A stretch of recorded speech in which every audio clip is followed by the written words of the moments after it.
एक घर, 6 लाशें और इकलौता चश्मदीद। जब गवाह बने शख्स ने खोला रहस्यमयी कत्ल का राज।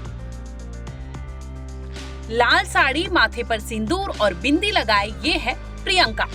तस्वीरों में गोद में 2 लड़की तो एक बेटा लिए प्रियंका की ये तस्वीर कुछ समय पहले की ही है, लेकिन उसे ये नहीं पता था कि आने वाले समय में ये तस्वीरें सिर्फ तस्वीरें ही बनकर रह जाएंगी।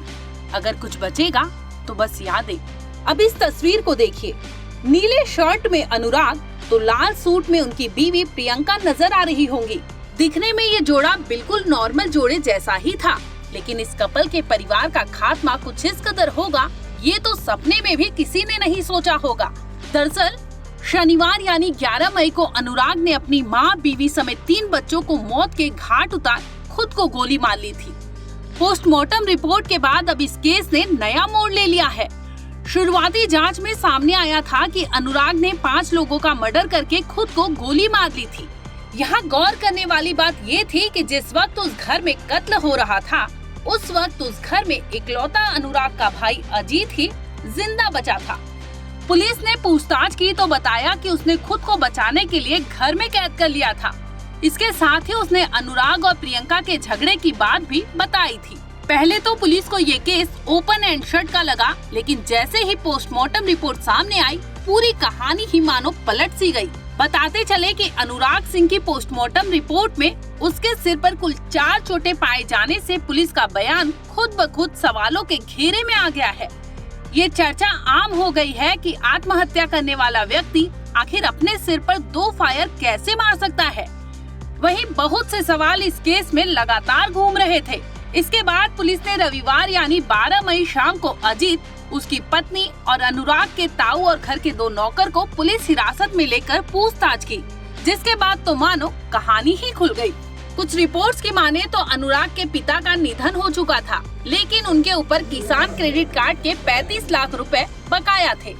बड़ा भाई अजीत अक्सर कहता था कि प्रॉपर्टी का कुछ हिस्सा बेचकर ये रकम चुका दी जाए, लेकिन अनुराग और उनकी माँ इसके लिए तैयार नहीं थे।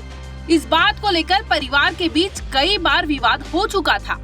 उधर दूसरी ओर मृतक अनुराग सिंह के साले और मृतका प्रियंका के भाई अंकित सिंह ने इस मामले में एक तहरीर देकर इसे हत्या का मामला बताया था। यही नहीं, अनुराग के लखनऊ में सरगम अपार्टमेंट में रह रहे पड़ोसी भी पुलिस की पूर्व में बताई गई थ्योरी से इत्तेफाक नहीं रख रहे।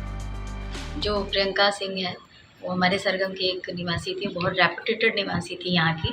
वो यहाँ से करीब जो गई थी क्योंकि उसको मई में हर साल जाना होता था। उसके हस्बैंड तरबूज की खेती करते थे, तरबूज और खरबूजे की, और वहाँ से चूँकि 1 महीने वो वहीं रहती थी। उसका ये मानना था कि मैं वहाँ रहूँगी, वहाँ से जो भी अर्निंग्स होगी वो मुझे अपने घर के लोन में डाल करके इसको ख़त्म कर देना है अब की साल, इस साल। और इस वजह से वो वहाँ गई थी। ये मतलब वोट का कोई मतलब नहीं था। और अपने चूँकि वो कही थी कि मेरे ससुर भी एक्सपायर हो गए, बच्चों के साथ दादी का एक अच्छा लगाव था, तो दादी भी 1 महीना उनके साथ, बच्चों के साथ एंजॉय करेंगे, क्योंकि दादी को बच्चों के एक लगाव था। बाकी वो चाहे आए ना आए, बच्चों से मिलने के लिए ज़रूर आती थी। और एक अच्छा परिवार, हंसता खेलता परिवार था। ऐसा देखिए, हर पति पत्नी में किस में डिस्प्यूट नहीं होता है, सब में होता है, लेकिन ऐसा कुछ नहीं था। अनुराग अपने बच्चों से बहुत प्यार करते थे। ये तो हम लोग की आंखों देखी है। मतलब उसकी बिटिया को भी 1 साल पहले एक प्रॉब्लम हो गई थी, जिसको कावासाकी बोलते हैं, तो वो हॉस्पिटल में एडमिट थी। वो बल्कि प्रियंका वहाँ उसके साथ पूरी रात रही, लेकिन उसका हस्बैंड मतलब कहीं छोड़ के गया ही नहीं, वो भी साथ में परमानेंट बना था। तो ऐसा आदमी, ऐसा व्यक्ति कोई अपने बच्चों की हत्या कैसे कर सकता है? ये तो हम लोग पहले ही देख चुके थे। जो भी वहाँ पे चीज़ें हुई, हम लोगों ने वहाँ जो सर्कमस्टांसेस जो भी देखे, तो उससे मैंने पाया कि ये किसी एक आदमी का है ही नहीं। और वो आदमी तो नशा, अगर वो कह रहे हैं कि नशा करता था, तो नशा के बाद तो वो हिल ही नहीं सकता था। हम लोग खुद यहाँ से गार्ड लोग हैं, सब लोग उठा के, अगर नशा करके आते थे तो उठा के लाना पड़ता था उनको। तो ये तो बिल्कुल ही गलत बात है कि ये हम लोगों ने पहले ही अपोज किया था कि नशे की हालत में उन्होंने हत्या की। दूसरी चीज़, बच्चों का लगाव तो उनका असीमित लगाव था। प्रियंका के साथ तो उनका वो बंधन था। देखिए, पति पत्नी में झगड़ा होता है, लेकिन प्रियंका अगर उनको कोई बात समझा देती थी तो वो उसको एकदम मानते थे, उसको कभी नकारते नहीं थे। और उनकी सास उनको बार बार इसीलिए वहाँ बुलाती थी क्योंकि वो घर में किसी की बात नहीं मानते थे, सिर्फ प्रियंका की बात मानते थे। प्रियंका का यही कहना था कि मुझे ये जो घटना हुई है आपको क्या लग रहा है? जैसे जो अनुराग जी का नाम आ रहा है, नहीं, वो गलत है। वो अनुराग जी कुछ नहीं है। जो भी किया है किसी ने षड्यंत्र रचा है, उससे बिना षड्यंत्र के कुछ नहीं हुआ। क्योंकि लोग एक संग तो 5 लोग नहीं मर सकते, 6 लोग, क्योंकि 2-3 बच्चे, एक प्रियंका, भैया और आंटी, 5-6 को मारने के लिए कुछ ना कुछ किया गया है। और इसके पहले ऐसा कैसे हो गया अचानक? मतलब वो अच्छी खासी गई और अच्छी खासी में ऐसे हो जाना गलत है। और ये जो किया है किसी ने षड्यंत्र किया, बिना षड्यंत्र के कोई कार्य नहीं हुआ है। आप लोग वहाँ गए तो क्या क्या आपने देखा? क्योंकि जो वो थे उनके, जैसे हमको लगा कि माँ मरी है किसी की भी, तो माँ को कष्ट तो होना चाहिए कि माँ के मरने पर भाई से दुश्मनी है, भौजाई से दुश्मनी है, पर माँ से तो इंसान दुश्मनी नहीं कर सकता ना। माँ तो जन्म दी है, तो कुछ तो आंसू, कुछ तो दुख, कुछ तो होना चाहिए। कुछ फेस पे रिएक्ट नहीं था। और जब बॉडी गई है वहाँ पे आप गए भी नहीं कि माँ को लेने की डिस्चार्ज, मतलब जब माँ का हो जाएगा तो मैं लेके वापस आऊँ, वो भी आपसे नहीं हुआ। कैसे, क्यों? ये तो गलत है। क्या लगता है आपको कि परिवार के लोग इस घटना में? बिल्कुल बिल्कुल, पूरे परिवार ही मिक्स है, उसके अलावा कोई नहीं। फिलहाल इस मामले में मृतक के भाई अजीत ही शक के घेरे में है और उस पर आरोप लगा है कि परिवार के 6 लोगों की हत्या के पीछे की प्लानिंग अजीत की ही थी। अब बात करेंगे पोस्टमार्टम रिपोर्ट्स की।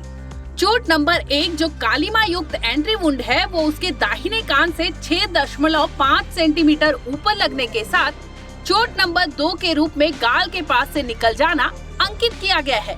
इसे फायर का चोट बताया गया है, लेकिन साथ ही चोट नंबर 3 के रूप में एक एंट्री का वुंड मिलना और उसके अंदर ही फंसा होना, इसके अलावा माथे पर एक चोट और निशान का होना साफ दर्शाता है कि कुल घटना में कोई पेच जरूर है।